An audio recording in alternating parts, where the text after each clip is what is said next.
Iron Maiden.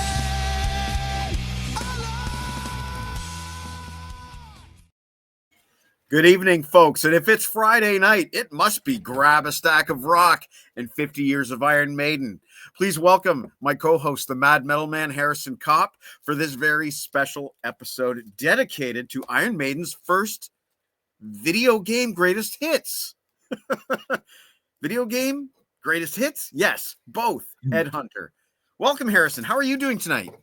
Good. I've been looking forward to this one for a long time. I have got way too invested in this late 90s forgotten video game.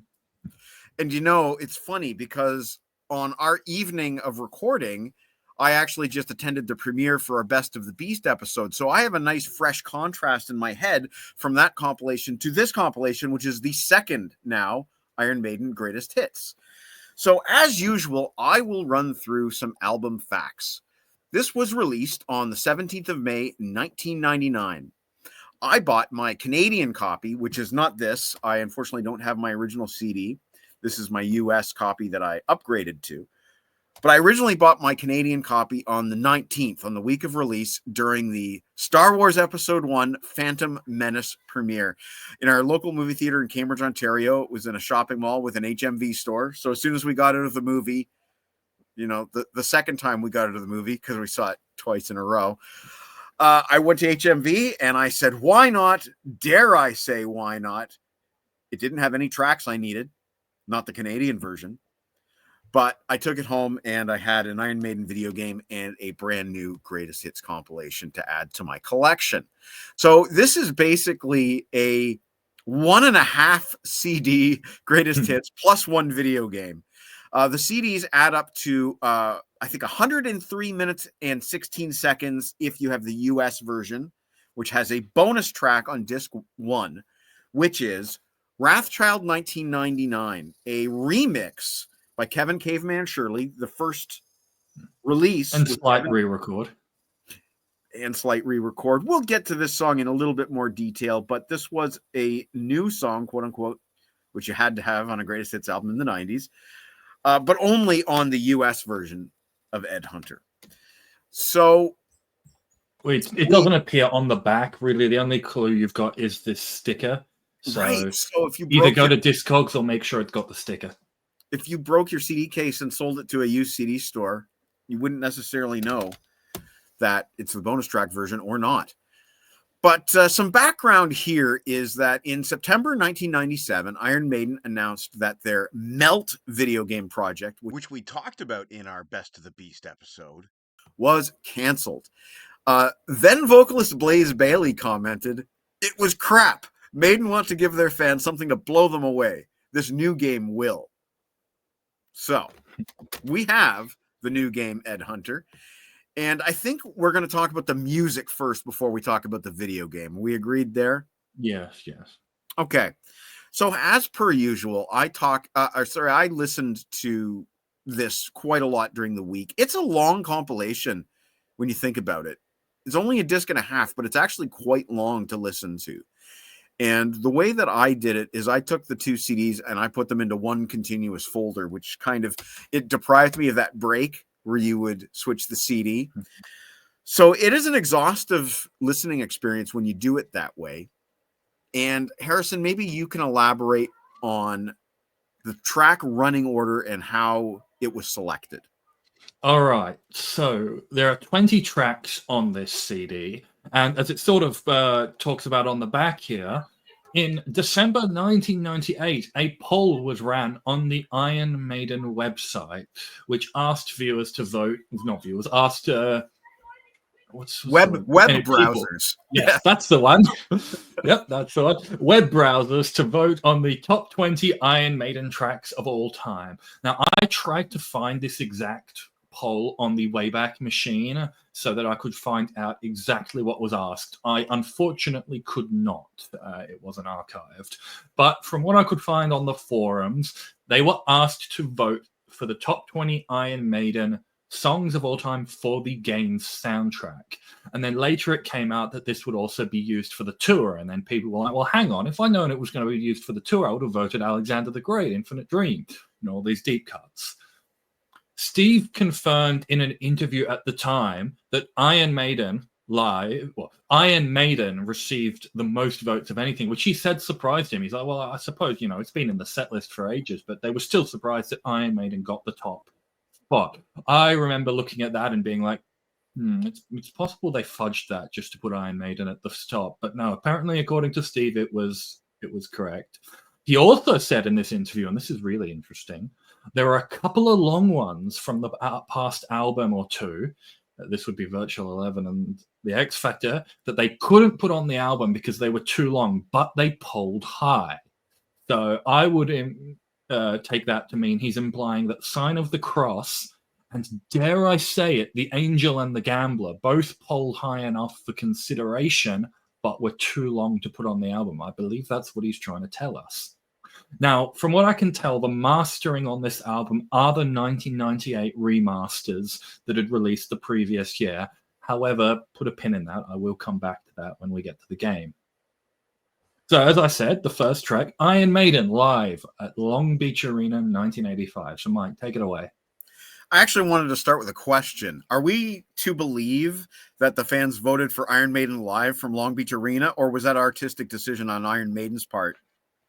That one, I think, may have been artistic decision on Maiden's part. Yeah. Okay. Now, I don't have a historical story with this album. I bought this album like 4 or 5 months ago for the series because I wanted to play the game. In fact, I bought a still sealed copy that I had to unseal in order to get at the game discs inside. Otherwise, I would have left it sealed. Okay, well, that's actually really interesting. I have had this, obviously, since the week of release. Harrison wasn't even born yet. But I don't know. For me, listening to this, Jen and I both played it in the car on the way up to the cottage today from front to back. And opening with Iron Maiden live is so strange to me. It's like when I was working at The Beat Goes On back in the 90s, when this came out, people always seemed to hem and haw whenever a live version was subbed in for a studio version on a Greatest Hits. And our good friend Aaron from the Keeps Me Alive, he is very anti-including live versions on Greatest Hits. And it's the only one, isn't it? And that's, I don't know. Strange choice to me. It kind of, this album runs strange. It runs strange to me, and it starts off with a weird pick. But I guess we are meant to believe that this is the order in which these songs polled, with some slight fudging to eliminate some overly long songs, I guess, is what we're surmising. That's the implication that Steve was getting with that comment about long ones that polled high that didn't make it from the past two albums. So with that in mind, I'm going to assume that this is Iron Maiden fans in around 1998 voting. This is what they actually voted for in order. I can tell you, I did not vote. I was not aware of this poll. So, Harrison looking for it on the Wayback Machine. Wasn't aware of it in 98. And second of all, Harrison wasn't even born, so he definitely didn't vote.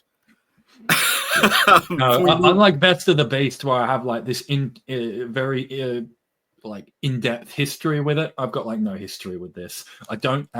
It's a bit of an oversight actually, but I was too focused on the game that I actually haven't listened to this album in order. Yeah, I know the tracks on it, but I was just way too focused on the game and the tour to actually listen. I can't really comment on the listening experience one after the other. But as for the order, yeah, I'd put Trooper second. I love the Trooper. It's one of my favorite of their classic songs, and it's up next. Yep, agreed there. I really like the Trooper in the second slot. It works for me regardless of what I feel about the opener. Just coming in with that.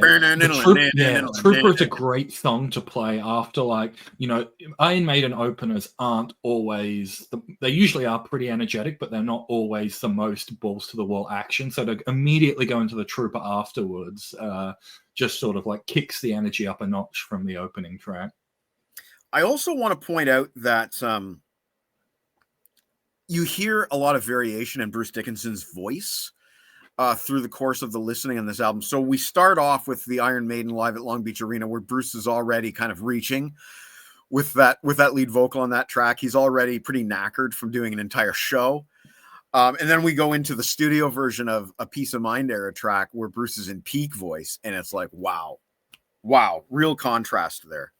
Yeah, I've always said listening to the studio versions of Iron Maiden tracks is like being like Oh, wait a minute. Yeah, Bruce can hit all the notes. I forgot he can do that.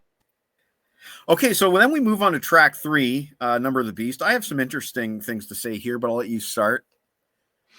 I was just going to say that, of course, the Number of the Beast was going to be high, and of course, it was going to be on the album, of course. And yeah, I can believe it got third place. Here's my observation, and again, it's about Bruce's voice. And it's interesting to go back in time now to Number of the Beast after we've already completed so much of this stuff. Like, we are now officially done the Blaze Bayley era. So the last time we met Bruce, he was kind of doing that exaggerated growl voice. And now we go back to Number of the Beast. I'm like, holy crap, he's doing a growl voice on a lot of this stuff. And it's something that didn't really occur to me until after we finished No Prayer and Fear of the Dark, that he's very much reaching back on those albums to a Number of the Beast style of performance, just in a later phase of his voice, you know, of the age. Gangland in particular features that sort of rough, grittier rasp rather than his sort of clearer singing. So, you know, for me, this has been a very interesting listening experience because we're gaining more insight as we look back. Another interesting thing that I just want to point out, and this kind of annoys me, but every single track on this album is the title of the song with a period at the end. I don't know, that just kind of bugs me. Except for, I know Iron Maiden live has the period after the word Maiden, but before the word the brackets live. Correct. And then we move on to track 4, Wrathchild. Well, it is basically the enduring classic from the Killers album. I'm not surprised to see it here. Maybe a little surprised to see it poll so high, but maybe some of the Di'Anno purists got into the poll. I think around this time, Steve was doing an interview, and he's just like, people come up to me after like 17 years, and actually it wasn't 17, it was more like, actually, yeah, it was about 17 years. He's like, people come up to me after like 17 years and say, we shouldn't have gotten rid of Di'Anno. People are still on that train. And you can hear why when you hear Wrathchild, because it really is a powerful performance with some serious screaming stuff going on. There's another one of my favorite Paul songs later on, but you're right. I'm surprised that Wrathchild rated, think about it, in this 1998 configuration of Iron Maiden, Wrathchild rated as the number 4 favorite Iron Maiden song of all time, basically. Interesting. Good pick. But then in a surprising number 5, we have Blaze Bayley making his debut. Outranking Hallowed, outranking Hills, outranking even Fear of the Dark, unthinkable as that is today, Future Real in number 6. No, number 5, sorry. Number 5, and do you think it's rigged? Do you think this was rigged at all? Well, yeah. Steve confirmed Iron Maiden got the number 1 spot, so I have reason to believe that it's generally not fudged. Like, if you're going to fudge it, why would you put Future Real in spot 6, sort of thing?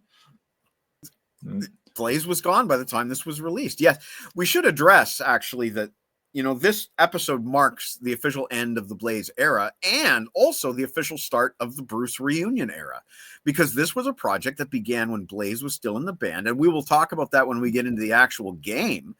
But Blaze was a part of the band when this was put together. And there he is, number 5, Future Real. And I think for me, the listening experience here is a little strange because you get 3 Iron Maiden vocalists in the space of 3 songs. Yeah. And I'm just glad they didn't put a live version with Bruce on like they did on a later comp. Yeah, good point. That was a choice that they made. They didn't have a live version with Bruce yet when this was released. Yeah, that's true. They didn't. But you know, reissues and whatnot, they could have subbed in something if they wanted to reissue this. I don't know. Like, I'm really happy, and it's a great song. And one thing I really like about Future Real is when I listen to it on this album, I realize there's a real continuity between the Trooper and Future Real, whereas the Trooper has that, and then Future Real has, you know, there's a commonality there that I'm hearing between the two of them, and I really like that.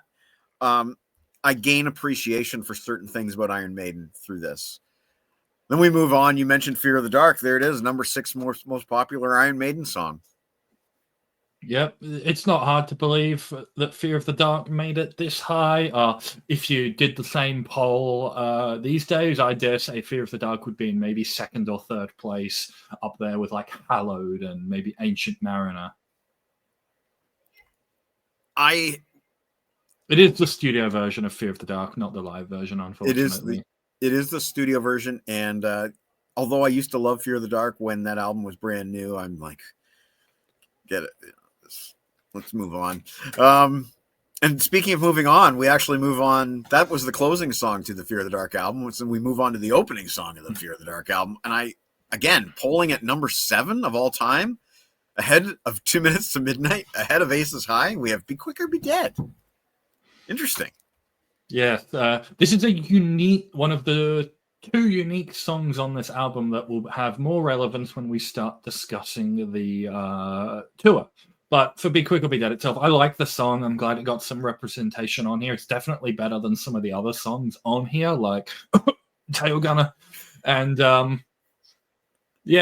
am surprised to see it poll so high, though.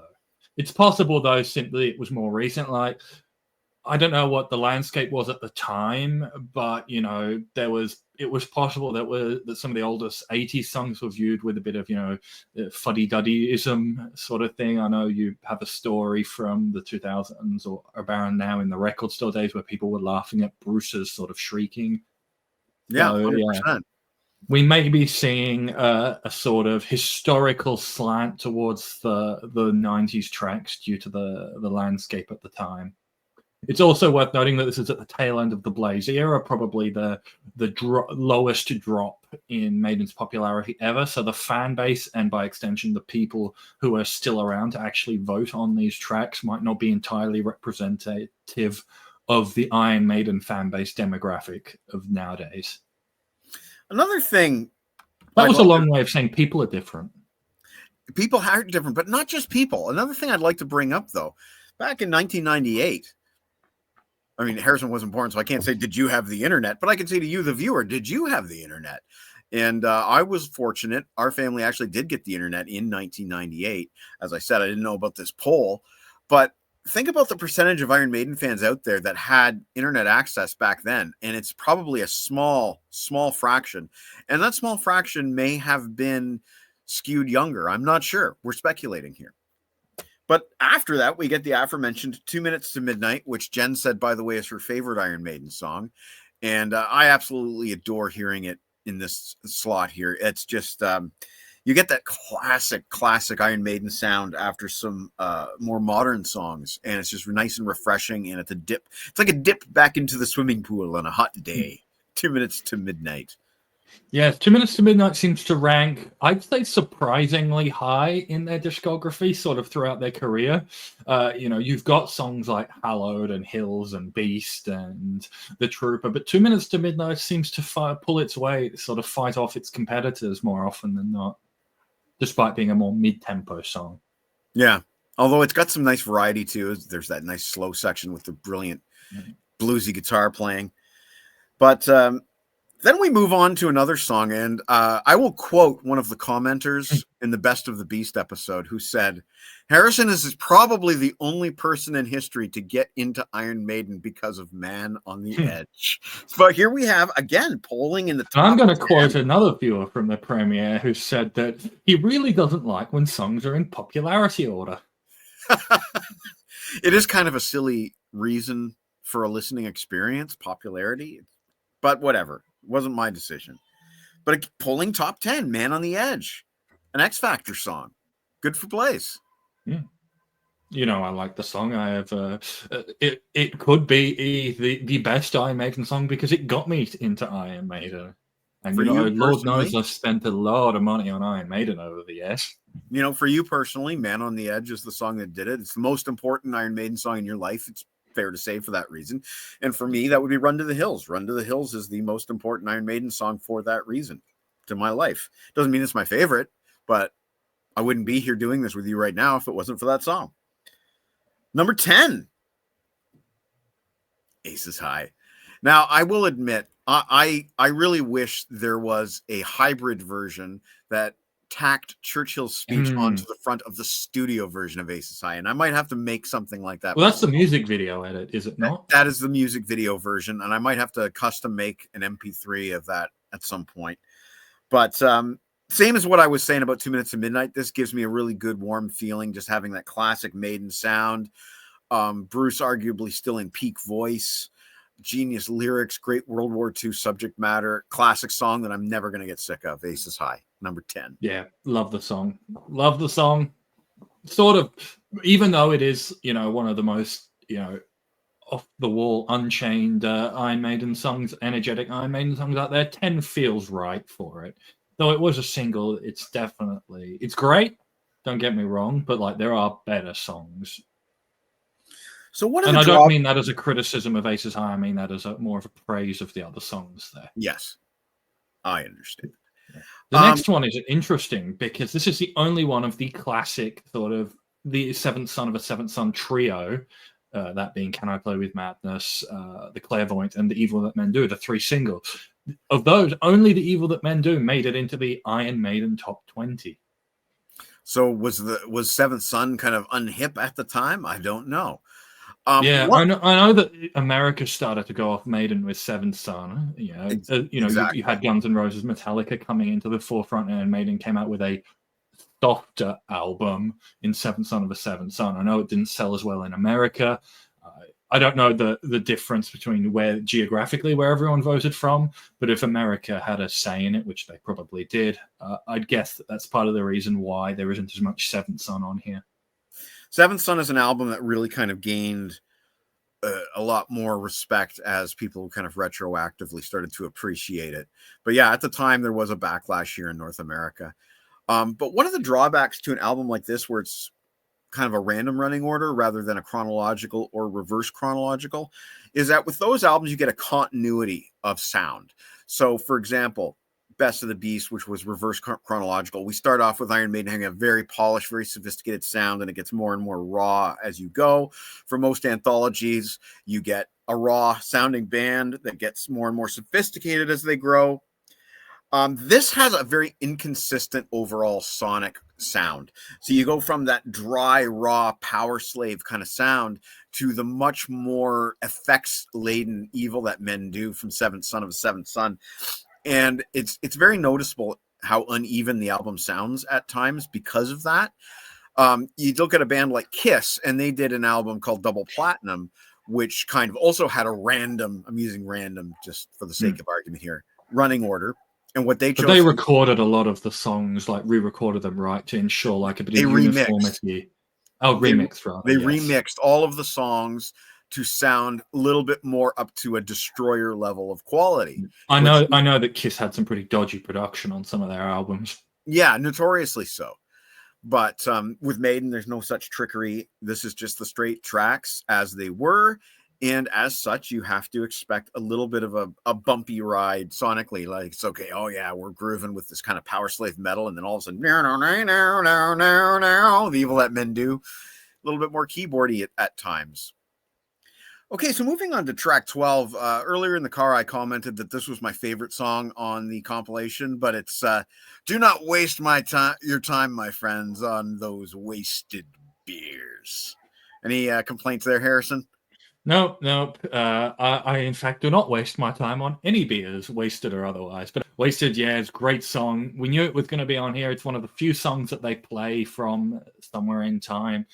And yes, see, Wasted Years was actually technically the very first Iron Maiden song I heard, but I have no memory of that experience audio-wise. I remember looking at the computer screen that was showing Wasted Years, but I don't remember hearing it. Man on the Edge was actually the fourth Iron Maiden song I heard, but it was the one that made me sit up and go, hang on, wait a minute, this stuff is good. I don't mean that as a criticism of Wasted Years. It is a great song and I love it. No, that's just the story, and you've just added more complexity and more layers to the story of Harrison. Moving on to Power Slave. This was not on Best of the Beast. In the Best of the Beast episode, I commented that this would have been a great inclusion, and here it is. We have Power Slave. Absolutely wonderful. I love that guitar solo. I was really appreciating it today listening again.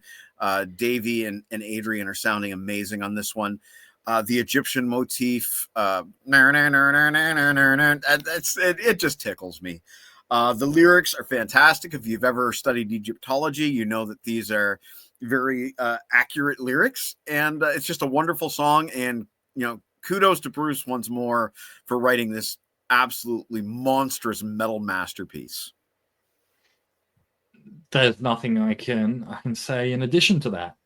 Moving on to track 14, coming in at a lowly number 14, the one, the only, Hallowed Be Thy Name, which some have gone, Bruce probably himself, if I recall correctly, say that this is the greatest Iron Maiden song of all time. Arguably so. From certainly one of their most favorite Iron Maiden albums, Number of the Beast. Rather low ranking, but all the Beast songs are rather low ranking, except for the title track. I think Hallowed makes a good closer, actually. It does, although it's only the closer on certain editions of this album because there's the unlisted bonus track. Do you want to cover that after we've done the main tracks? You know what? That's a good idea, Harrison. Let me pontificate for a moment while we skip over Wrathchild 99. I was treating it like we would treat a B-side in a regular episode that will cover later, basically. Or a bonus track, right? Yeah. Or a bonus track. So normally you would have a bonus track at the end of the running order, but in this case it's at the end of disc 1, and that is probably for formatting reasons. Yeah. Disc 2 has software on it, and there was probably no more room to squeeze on another song on disc 2. So that's the game why setup is all on disc 2. That's right. So it's all software, and then disc 3, half software, and then disc 3 is all software. And I'll show off all 3 CDs just so the audience can see them when we get to the packaging. But yeah, that's basically the closer of disc 1. And then you get 6 songs on disc 2 for a total of 20. And then we have the bonus track that we'll discuss. Yeah, as you say, as we normally do with B-sides. But kicking off disc 1, and appropriately so, is Run to the Hills.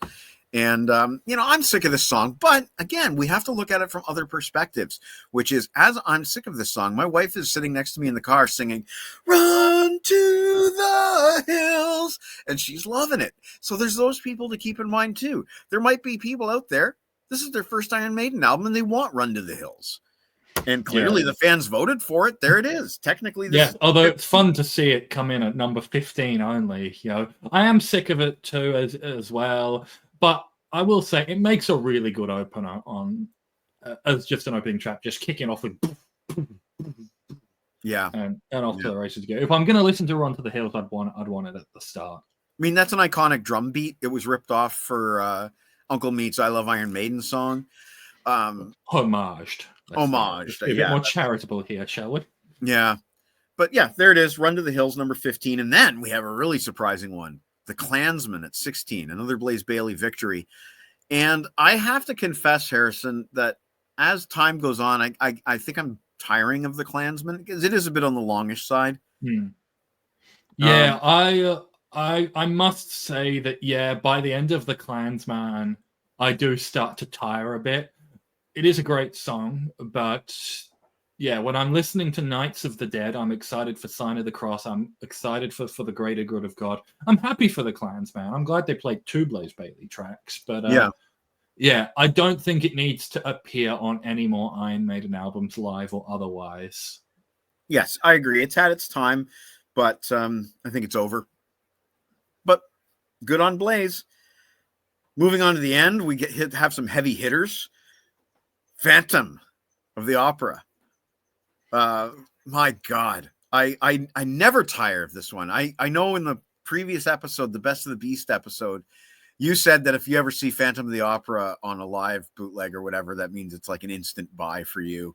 And for me to hear it here is absolutely great. And although we'll talk about the gameplay a little bit later, I found that those early levels work really well with Phantom of the Opera playing. Yes. And this song is how I'm glad it's on here. It was the first Iron Maiden epic. And this song is more or less how I know that most of the tracks on here used the 1998 remastering because the coda is not present at the end of Phantom of the Opera. Good point. There's a period at the end of Phantom of the Opera, though, which pisses me off. But anyway, then we move on to a track that maybe surprised me a bit, but it's certainly one of my favorite songs, and I would have voted for it, and that's Killers. So we get 2 Paul songs in a row, and 2 of the greatest Paul songs in a row. Yes, Killers. Whenever Killers appears, whether it's on a live album or a compilation, you know you're in for something special because it's not one of the usual suspects. And I love hearing Killers. It's got the gallop. It's got that really cool descending guitar part where Davey's doing all those harmonics, and absolutely awesome lyrics and such a deadly performance by Paul Di'Anno. Truly a tribute to the man's talents. And then we have one of 2 more songs on this album that we talked about in Best of the Beast that I suggested, and in this case you suggested, should have been on there, and that's Stranger in a Strange Land. Why don't you take it from there? Yeah, it's the only greatest hits appearance of Stranger in a Strange Land. Actually, you watched the premiere, correct me. Was it on the 6 LP Best of the Beast, or did it not make it onto that either? Didn't make it onto that because I mentioned... Yeah. So this is the only appearance of Stranger in a Strange Land on an Iron Maiden compilation album, and the fans have spoken. They wanted Stranger in a Strange Land, and they did get it up to a point. And we'll talk about that in a bit. And then we have the album closer, your least favorite, number 20, Tail Gunner. Yes, if it had to be on here, well, at least it's number 20. But there's like another 20 Iron Maiden songs that I could say were better than Tail Gunner and should have been on here. My comment was, I prefer this to Holy Smoke. But okay. Listening to it today, you know, I'm still having issues with those kind of juvenile lyrics. It's simply not that Aces High is super insightful, but it has a little bit more intelligence and a little bit more history to it. It's also not, as Reed put it, amelodic like Tail Gunner is. Yeah. Tail Gunner has some issues. I will still take it over Holy Smoke, though. And that's the top 20. For the occasion of this compilation, because I guess you needed to have, you know, new stuff to put on a compilation, they got together with Kevin Caveman Shirley and remixed and re-recorded Wrathchild. And they stuck it on as the last song on disc 1. This version is titled Wrathchild 1999 New Vocal Version featuring Bruce Dickinson. That's a mouthful. Or just Wrathchild 99 for short. We call it Wrathchild 99. We assume that the drums were also re-recorded with Nickel McBrain, at least on Wikipedia. They say remixed. I couldn't find confirmation either way. Yeah. The drums have certainly had some editing of some sort done to them. The drums sound very different from the original Wrathchild. Now, interestingly enough, there's this little graphic here, which is a recording chart. And I'm assuming that this is the original Wrathchild. But there you go, little recording chart for Wrathchild. And yes, the main difference being here that Bruce is singing. They re-record it with his vocal. This is one of my favorite Bruce versions. He's singing with a fair bit of grit, and he's real expressive here. And I'm going to ask, my ears are not sharp enough to pick out. Are there some Di'Annos left underneath Bruce's main vocal on the chorus, particularly that shout of Wrathchild? Or is it all Bruce under there? You know, I didn't think there was any Paul there, but then there's one part where Bruce is doing that screaming, and it kind of sounded like there was another vocal underneath it, but it could have just been like a pre-echo kind of effect. I think it's all Bruce. All right. That would make sense, but it would have been cool if they left some Di'Anno under there, or at least I think it would have been cool. He might have thought it would be insulting. Yeah. I don't know. I can't speak for Paul Di'Anno, but I will say that at the end of disc 1, squeezed between Hallowed Be Thy Name and Run to the Hills, really weird to hear this modern production. The first of the Caveman Shirleys, Like It or Lump It. This is the beginning of that new Maiden production sound. And yeah, I was about to say, it's interesting that they chose to record a song that was already on the album. Yeah. On here. But then again, I'm like, well, these are the top 20 Iron Maiden songs. If they're going to re-record a song, they may as well re-record one that people like. I'm not 100% sure why that was chosen, but I agree with you. It was probably because it was one of the songs with Paul that was re-recordable and one of the 20. But that's the single there. This is a promo, and I guess basically one of only two places where you can get Wrathchild 1999 new vocal version featuring Bruce Dickinson, hidden bonus track, 20 fan-picked hits, plus Ed Hunter CD-ROM game. So I guess that's what we should talk about next is the Ed Hunter right CD-ROM before we game. jump into the game, I'm just going to briefly talk about something really funny and cool. Well, not cool, but funny. Okay. That I found on the Iron Maiden website when I was going back in the Wayback Machine looking for this poll. I found I guess you call it a press release. It was a news article that Rod Smallwood wrote on the Maiden website called Fake Album Alert. And it was basically saying that this was prior to the release of Brave New World. If I'd known about it during the Brave New World episode, I would have brought it up then, but I didn't, so I'm going to bring it up now. And it says, a website called CDE or CDEurope.com is advertising for sale as from February 25th the new Maiden album on import for $37.95 for a single disc. That's ridiculous. A single, Heaven's Gate, is also advertised as available. The album is titled Majesty of Gaia, and a track listing is noted elsewhere on the web. Both the title and the track listing are completely untrue and neither bear any similarity to reality. So someone was trying to scam Maiden fans out of some money. I vaguely remember that. I have memories of Iron Maiden album titles leaking and stuff like that. And that's Memories of Gaia. That sounds very familiar to me. Interestingly enough, when the track listing for A Matter of Life and Death leaked, a lot of people said, oh, there's no way that's real. There's no way. Ballad of Benjamin Brieg. That's not a real Iron Maiden song. No way. That's fake. But I guess the reason for suspicion is because fake Iron Maiden information is leaked before. But yeah, we have this video game now. Now, strap in, folks. We're not even close to done. We're not even close to done.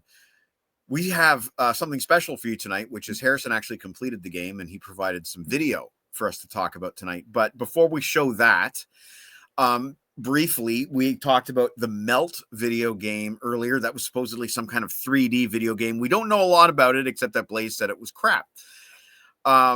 It was replaced by this, which is I guess, I'm not a gamer, so correct me if I'm wrong. I'm going to get into the gameplay. So when I start talking about the album, I'll talk about this. I'm just going to say this was the final Synthetic Dimensions game. They were also responsible for a notoriously bad Terminator 2 computer PC-ROM tie-in game. So their record is less than stellar. Basically, we're going to run through. We're just going to play a video of gameplay while I talk about the game, so you can get an idea what it's like. You'll see very quickly. But before we run it, I'm just going to say. So I played this on Windows XP. I recorded this. I had to go dig up an old version of Hypercam 2 on the internet in order to record this. And occasionally the UI elements and like the things on screen would flicker in and out. For whatever reason, the recording wouldn't capture them all. This was not a reflection of the game itself. I could see everything that was going on. I have edited around basically more or less anytime something flickers out of existence. So you will only see proper gameplay, except for the Egypt level, which for some reason was flickering constantly. I would have cut it out, but I wanted to include gameplay from every level. So there is a very brief section where it's flickering, and that's not reflective of the gameplay that I was playing. I saw the whole thing. Unfortunately, you will have to put up with the flickering, but I do want to bring it up because it will be an epilepsy warning for anyone who suffers from seizures, because it flickers very rapidly. Okay. You will know that Egypt is coming up because you will see the cutscene like you saw in the intro of Eddie in Egypt. You will have enough time to change the tab, and I will briefly comment that Egypt is over when it is over. Okay. Thank you, Harrison. Appreciate that. So I think there are 7 levels total, 7 or 8 levels. 7 plus a boss fight at the end. 7 plus a boss fight. Okay, so I guess you're going to walk us through this as we play this video. All right, so first of all, as Mike gets up, gameplay. This is a rail shooter. The person has no control over the camera. It will occasionally pan and scan and zoom, but the only thing you have control over is the cursor. My gameplay sucks in the beginning. I get a lot So as you can see, basically you have to shoot people with your cursor and projectiles. You know, as you can see there, it's pretty simple gameplay. There is some depth to it. Like some enemies require more than one shot. Some will throw things at you, so you have to manage that. Some will shoot at you. Now you can shoot the projectiles out of the air, but enemies that shoot at you, you can't shoot. Sorry, you can't shoot that projectile. So you'll have to prioritize your enemies. You also have to manage your ammo, basically. They censored Kinky Sex Shop there to Kinky Socks Shop. Doesn't have the same effect. You'll have to manage, like, I don't know if you will see me do it, but sometimes I've got 2 shots left in my clip, and it starts to pan, so I know that I won't have enemies, so I'll quickly fire off those 2 shots in order to reload and have a full clip for the next. You can shoot pickups like that. You'll see it briefly flickered. Those orange guys will shoot at you. The other guys will throw. So that's an example. So regarding difficulty, I did play this on the easiest difficulty because video games in the 90s were abhorrently difficult, and I didn't want to put myself through that. On the easy difficulty, at some point, this becomes not a matter of skill level as to whether you'll beat the game, but simply a matter of time, because you will eventually master it, and it just takes a long time to beat the game because some of the later levels are long. This game was not blowing anyone away, like I said. When it released in 1999, it was already being outclassed by its contemporaries and even games from before it. Doom 1993 was a first-person shooter where you had full control over the movement in the levels. Resident Evil from 1996, 3 years prior actually, was a story-driven game with pre-rendered backdrops that sort of pushed the boundaries of and made the best of the technology of the time. Half-Life from 1998 was also considered to be it is considered to be a seminal video game, and was once again a first-person shooter with a lot more depth than Ed Hunter. But now for a sort of like comparison with another band's game, Queensryche put out a video game in 1996 called Promised Land. Now, Mike, you've played that. I have played that, and there's no shooting in that. That's more of a finding objects and exploring kind of game. Yes, it is a puzzle game.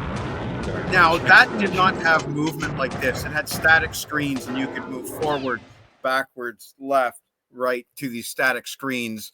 So it, too, was sort of unsophisticated like this, but it had a massive world to explore, and including the recording studio, which was a log cabin, basically, that Queensryche recorded the album in, and you could go into different rooms and you'd be treated to video clips of rehearsals and interviews and whatnot. So it was more of a musical experience. It was more of an art project. This, on the other hand, this is sort of exploring Maiden's seminal upbringing. You saw, the Ruskin Arms earlier. You also saw some fictional locations like 22 Acacia Avenue. But I was never a fan of this on-the-rails movement. I've never liked that kind of video game. And on my computer, when I had this game, it was so slow and choppy that I never made it as far as Harrison's already made it. Yeah, I played this on a Windows XP machine, so I was playing it on hardware that was basically ahead of the time when it was released. I had a very stable, solid experience, bar 1 or 2 very minor technical hiccups. But despite the shallow experience, especially versus its contemporaries, there was still some enjoyment to be had. But I'm just going to briefly talk about the soundtrack first. So you can't hear it because I played with sound off for most of these recording sessions, but you can pick any song on the Ed Hunter album except for Wrathchild 99 to listen to while you're playing the levels during gameplay. Now, you can only listen to 1 song per level. So if you pick a long song like Hallowed, you'll only hear it about 2.5, maybe 3 times. If you pick Future Real, you're going to be sick of the song by the time the level they are long. Now, this was a historical criticism of the game, the repetitiveness of both the gameplay and the soundtrack. But, okay, Egypt's coming out, so if you are epileptic, change the tab, look away. But, so the soundtrack, this is cool, I think. These aren't MIDI files. These aren't bit-crushed, super low-quality versions. These are crystal clear CD audio versions of the Iron Maiden track. You can listen to Wrathchild and The Trooper just as you would when you put it into your stereo. And I think that's really cool about the soundtrack, that it's not terrible quality versions. You can see the flickering bit, basically, there. Now, this is really cool about the soundtrack. Phantom of the Opera. as I was playing through the Ruskin Arms, the song ends, and then there's the coda, Talk to Me Back at Your Lair, that plays. So the versions of the songs that are in the game files were probably provided earlier on in development and were therefore not the 1998 remasters, and were probably the 1995 remasters, which I Wow. think is really cool. Cool stuff, Harrison. That is All right, that so is, Egypt is over now. There won't be anywhere near as much flicker. and that looks like a spinner from Somewhere in Time. Yes, New this is the object. Somewhere in Time level you're seeing now. Oh, So you just I did killed say... You just killed the green lady. Oh, there's a lot of green ladies to kill, don't worry.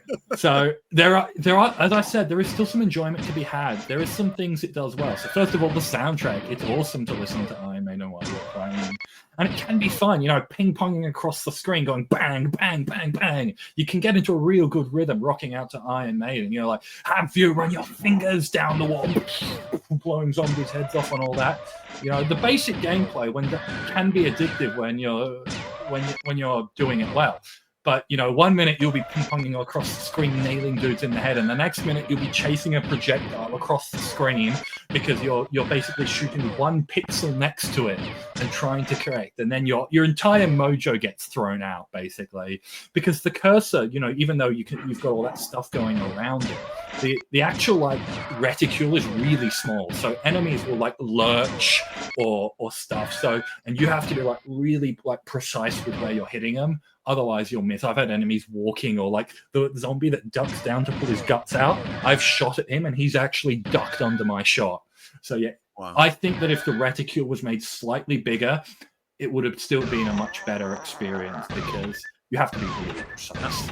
Now, I noticed you're mostly going for headshots here. Yes, both because I know those to be better in terms of just the gameplay. It's hardwired, go for headshots, more damage. And in this game, yeah, they do more damage, particularly on the zombies. They'll take 2 body shots, but 1 headshot with the shotgun.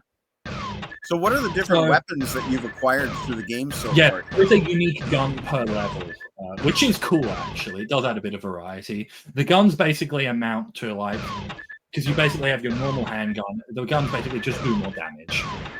But it does do some things well, but the simple repetitive gameplay combined with the long levels, man, this game becomes a slog. Especially some of the levels, you're there forever just clicking on things to kill them. Headhunter can be a fun way to kill a few minutes rocking out to Iron Maiden, but it does not hold up as an extended experience. Not in 1999 and not in 2000. And I think that's a shame because it had promise and it had potential. And so this is the boss fight now against the 4 horsemen of the Apocalypse, A-P-O-C-O lips. They misspelt it and it's in the game files. So I'm just going to you saw the levels. I'm just going to briefly give my comments on the levels. So London, this is great fast-paced action. It's all really fun to go around the recreation of London, basically having a shootout with these dudes. Phantom of the Opera Pillars works really well here. It's the only level in the game where you have multiple paths. You did see I got to choose whether I wanted to go the subway or the alley. And, I think that this is one of the coolest things in the game. That should tell you a bit about the game. But when you go into the subway, all of the sound effects have your shots and dudes ugh. They have an echo on them as if they were in that space. And I think that's the coolest thing in the game, that they went to the effort to put echo onto those sound effects that you only hear if you're in the subway. So the asylum, the lunatic asylum that follows shortly after, this is a meh level. You didn't see it, but you spend 10 minutes in the same room. The camera pans to the left, pans over to the right, pans back to the middle, pans to the left, zooms in, zooms back, goes, and then there's just a very little corridor at the end, but it's literally the same level, right? So this is the ending cutscene now. So yeah, the asylum is now. Hell is really good, even though it's a long level. You get basically the scenery changes often enough. You get sometimes you're at lava, sometimes you're indoors, and as you may have seen briefly, you got to even at some points do a boss fight with Satan. So it basically switches between shooting normal dudes, shooting at Satan. The enemy variety is there's no enemy variety in this game. You get the rocks occasionally, you get Satan, but the sort of main grunts they're all the same dude. But this is a very easy level because, as you may have seen, the grunts spawn in like a great gout of flame. So you can very easily see where they're going to be, where you're going to need to put your cursor before you need to actually shoot them. So it's very easy for that level. Graveyard, this is one of my favorite. Visually, it's a treat. Having Fear of the Dark, you have your zombies. Yeah, this is great fun, shotgunning zombies. And now I've done something that no one in history has ever done. I have attempted to decipher some of the text on the tombstones in the graves. I paused the game and I squinted because basically there are some of the tombstones you can't read. It's too pixelated and the text is actually backwards. You have to flip it around in your mind. But there were 2 tombstones that I was able to decipher. The one that I can only decipher some of says, "Here lies," and then it's a name. I think it was like Ezekiel. I'm more confident of the Ezekiel than I am of the surname, which was like Eiklo or something. And it's something, the good die young. But the other tombstone, which I read the entire thing of, was it's got a picture of a skull, naturally. It's looked up the elevator shaft to see if the car was on its way down. So, yeah, I've done something that no one else has ever done in history and actually read some of the tombstones during the graveyard level. Egypt. So, video game Easter eggs is what you found there, basically. Yes. Early Easter eggs. Egypt, this is the worst level by far. It is so long, it is such a slog, and it's just endless corridors of the same dark gray brown rock. And it's a shame because this level has the best enemy variety. You've got melee enemies, you've got ranged enemies, you have little scorpions that rush you, you have big scorpions, you have snakes, and you even have an Indiana Jones rock. So it's really fun to deal with all the different enemies, but it's so long, it's so boring, and the enemies, even though there's a lot of variety, all of the mummies that you face, they're the worst enemies in the entire game. This is not fun, fast-paced action because each mummy, the melee mummies, require 3 headshots to down, and they stay dead. But the ranged mummies, you need 3 headshots to down them. They fall down, they come back up, they need another 3 headshots to finish them for good. This level is so bad, it is such a slog. Somewhere in Time, this is awesome. Visually, you get to go through like this cool future London, both indoors and outdoor. And this is the one that feels most like a great shootout because apart from the melee guys that will occasionally come up to headbutt you, you're having a shootout with the green ladies and the other dudes that fire rockets at you. It's great fun. Future Real. This is another fun level. And when I say these levels are fun, I mean in short doses. Like, you know, as I said, it does not hold up to an extended experience. These levels are bloody long.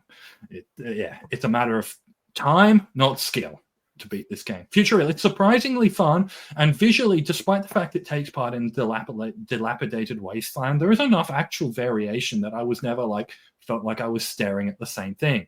The enemies are a good mix of 1-hitters and 2-hitters, and then occasionally there's these enemies that roll out from behind cover to shoot you. They're a good test of your reflexes. About half the time they got me, half the time I got them before. And then the boss fight. This is the easiest part of the game. It may look like at first that it's really overwhelming. These horsemen clopping, then they do this attack, which these projectiles come at you. But until you work out that they're only vulnerable in the lead up to their attack, and that you can hit them at any point during that vulnerability, and it will not only damage them, but it will invalidate the attack. So you don't actually have to shoot the projectiles that are coming towards you. You just have to shoot them. And then even though the rest of the projectile animation plays, it won't damage you. Easiest part of the game. They literally clop, clop, clop. You wait until they clop, clop, clop. They'll briefly start flashing. Bang. All right, move on to the next one. Yeah. And of course, Apocalypse, not Apocalypse. That made it to the final game. So yeah, that should tell you everything you need to know about this game. But now, lastly, briefly, because I got so actually, if you clear a level without using a continue, you unlock that level to select when you start the game. So you can jump right into Somewhere in Time if you want to, if you've beaten it without. And that does add to the replayability and does reduce the time it takes to go through the game if you want to. But because I got way too invested in this forgotten 90s Iron Maiden game, I decided, what would it take to make this game better? Because their core Ed Hunter experience shows potential. To me, the ideal Ed Hunter experience is rocking out to Iron Maiden for a few minutes, blasting enemies, and then maybe, you got friends over there, I want to have a go, so, they go on and stuff. So I know that this was the 1990s. Video game was a new territory. People were always trying to break new ground and do something like blow them away, stretch the possibility. But I think that if Ed Hunter wanted to stand the test of time, it should have played it more safe. I know that new stories were new to video games and they were all the rage, but ditch the story. Focus on that short, sharp, arcadey experience. Have a variety of levels that are not connected, draw from all over Iron Maiden. Basically, have short levels, focus on that point scoring, fast-paced action. If you should finish the level before you finish Aces High, you should not have a level that's more than 5 minutes long. Just focus on like arcade point shooting, like have different enemies all over the screen, have like environmental interactions. Like if you shoot the street light, the traffic light, and destroy that, suddenly a car will come across because it's not red anymore. That'll wipe out a bunch of enemies, get your points, free up your cursor to shoot at other enemies so you can get more points. The ideal Ed Hunter experience is rocking out to Iron Maiden for a few minutes, blasting target, then your friend comes on and tries to beat your score. If it was like a more arcade-inspired game, draw on the Iron Maiden discography, blast through London, blast through Somewhere in Time, have a boss battle against Seventh Son Eddie. I think it would have been not only a much better experience in 1999, but it would have stood the test of time a lot better.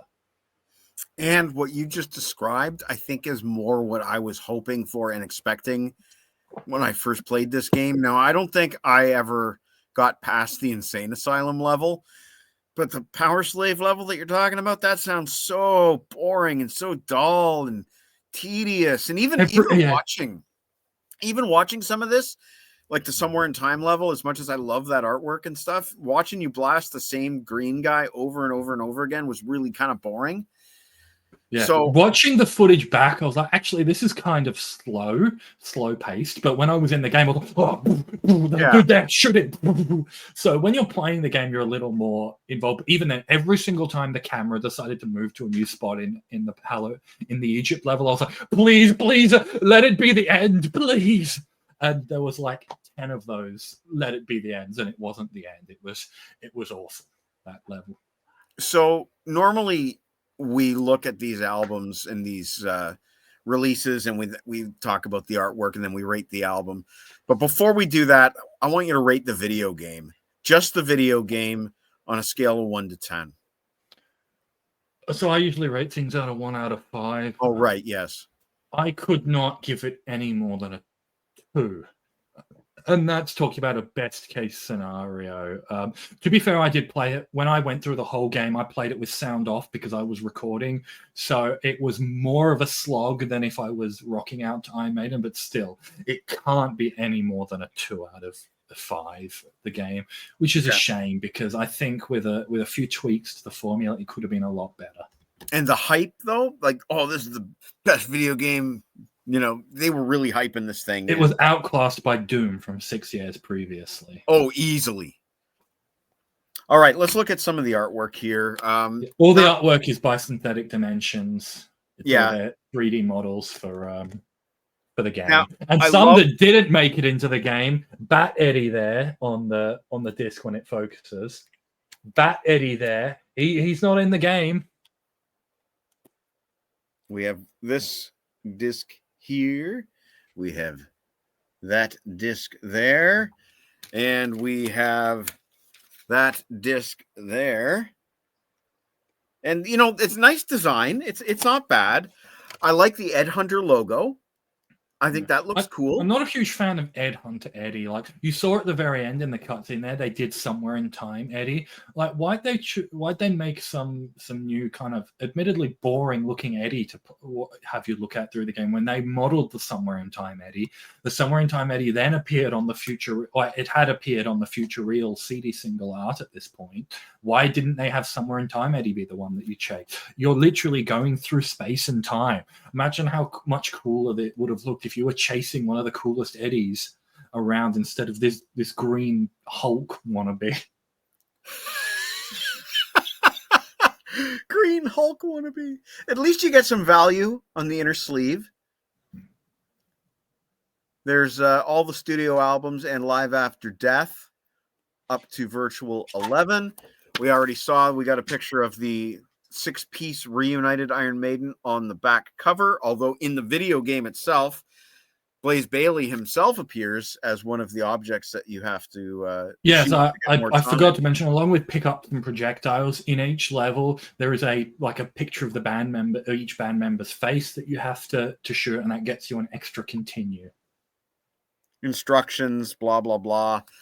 A lot of the booklet is taken up by technical information and instructions. You know, getting started, you have to have IBM compatible PC running Windows 95 or Windows 98, Microsoft DirectX 6, which is included. Oh man, I remember video games back then. It always seemed like my computer was way, way, way too far behind to play any of these games. Yeah, as I mentioned, it ran well on Windows XP, but Windows XP is about 4 or 5 years beyond the release of this game, so you'd expect that. I forgot to talk about the story, as bare bones it is. You're not Eddie. You're not hunting Eddie. You're not trying to kill Eddie. You're a freelance journalist and investigator who's been hired to free Eddie from the lunatic asylum and then follow him through space and time. And I don't know why you're following him through space and time. When you get to the boss fight, Horseman of Apocalypse, he gets his ass kicked and thrown off the building, so you have to fight the Horseman. It's a pretty lame story that, there's a bit in the manual about the story. You get more from that than you do from the actual gameplay. When you die, there's a newspaper report that says Private Eye killed in mysterious circumstances. That's literally more or less the only indication of the story. Well, I don't know about you, Harrison, but every private investigator I've ever known has had to go through dark alleys with a shotgun and blasting just randos left, right, and center. It's just part of the life that they live. I thank you, Harrison, for giving us such an in-depth analysis of the video game, although I almost wish you hadn't, because I'm like even more disappointed than I was back in the day when I never made it past the insane asylum level. Now I'm like, why even bother? Honestly, I am feeling heavy in my heart from hearing how bad this game was and is, especially in light of, like you said, the other stuff that was available at the time, like Doom was vastly superior to this. But the album ain't bad. And I guess if I was going to rank it today, I would probably like 3.5 out of 5, which would be 7 out of 10. Yeah, I can't really speak to the listening experience because, as I said stupidly, I was too focused on the game than the album, and I didn't actually listen to it in full. But looking at the track list, I'd have to give it this is a pretty awesome track list. It's a good mix of Paul, Blaze, and Bruce. As we know, Best of the Beast also did that, but this, I give it apart from Tail Gunner, I can't argue with anything that's on here. I'd say 4.5 at least. Okay. Yeah. As I said, I can't speak to the listening experience, but as an overview of some of the best Iron Maiden tracks out there, I'd say this is a pretty damn good compilation. Either way, if you are an Iron Maiden fan, and obviously you are, you wouldn't be watching this. You wouldn't have sat through my in-depth piece by piece of the game if you weren't an Iron Maiden fan. Certainly not. But you do need to get the Wrathchild 1999 new vocal version with Bruce Dickinson for a complete Iron Maiden collection. And if you can't find this, then you might be able to find one of these. And I kind of like that as well, although it is a single art without an Eddie. It is another band shot art single, which is kind of rare. So cool to have for the collection. By the way, it doesn't come with that blue plastic tray. That's a custom. I did that. Strap in, folks. We've got a third section. Iron Maiden went and did a tour drawing on the songs from this game, this compilation, and there were some elements of the game that were also incorporated into the pre-show intro that were on the screens that had gameplay footage. The stage set was sort of like some castle set, vaguely reminiscent of the Virtual 11 the stage set. Now, the Headhunter tour was a short world tour, I suppose, because it was Canada, US, and Europe, undertaken in 1999. Smaller venues. It was made that way. There were only 28 shows, 31 planned, 3 were cancelled because Dave Murray sustained a finger injury. The set list was comprised from the album. They played Initially, they played 18 of the 20 songs. The 2 songs that didn't make it onto the set list were Be Quick or Be Dead and Tail Gunner. I dare say they were sick of playing those songs from the early 90s and wanted to get back to their classic material. Stranger in a Strange Land did make it to the set list, but only for the first 5 shows, at which point it was dropped. There's been conjecture about why. Some say because Adrian's father died. He associates the song with that event. Some say that Steve felt that it was too sort of mid-tempo and mid-intensity for the set list. We don't know, but for whatever reason, it was dropped. But I love this tour. I love this tour so much. It's probably my favorite Iron Maiden set list of all time. You get Paul, you get Blaze, you get Bruce. 17 songs, so many deeper cuts like Killers, like, you know, you've got, yeah, sure, it doesn't have Rhyme of the Ancient Mariner, but you get Future Real alongside Killers, alongside Phantom of the Opera, alongside Man on the Edge, alongside Aces High. Until Legacy of the Beast came along, this was my favorite Iron Maiden tour. It might still be, depends on whether I'm in the mood for some of the more reunion songs or not, but man, do I love this tour. And then I suppose by extension, I love this album song choice because of this tour. This was awesome. As I mentioned, Adrian had to miss out on a few shows because he had to attend his father's funeral. Dave Murray they cancelled those shows because he sustained a finger injury. There was no full live release from this tour, which is a shame. There's nothing pro shot, nothing soundboard as far as we know. However, there were a few live B-sides recorded, so we know that they recorded shows. They just haven't released them in full yet. Regarding the stage set, as I mentioned, there was Castle sort of around the stage. The Ed Hunter Eddie was both the walk-on Eddie that would come on stage during Future Real, and the big backstage Eddie that was suspended was also the Ed Hunter Eddie, that green hunk. I seem to remember that the stage itself had sort of like a checkerboard pattern. I don't know about the floor. I was only watching like handheld hand cam from the stands, but I could see that the sides had like castle and like bridge arches. Well, I can tell you this, is that when Iron Maiden rolled into Toronto, it was unfortunately without Adrian Smith. So anyone in Toronto who saw the Iron Maiden Ed Hunter show got the same lineup as Fear of the Dark. So it was, I mean, obviously everybody understood why Adrian wasn't there, but it was still kind of disappointing to anybody who wanted to hear the new 6-man lineup with the 3 guitars. But they just got Fear of the Dark again. But of course, Adrian did come back when the Brave New World tour rolled into town. As you mentioned, there are some B-sides. We will get into that when we hit the Brave New World episode. But Ed Hunter officially wraps up the Blaze Bayley era. Sayonara Blaze, and welcome back Bruce, and welcome back Adrian Smith. Lots more to come on 50 Years of Iron Maiden.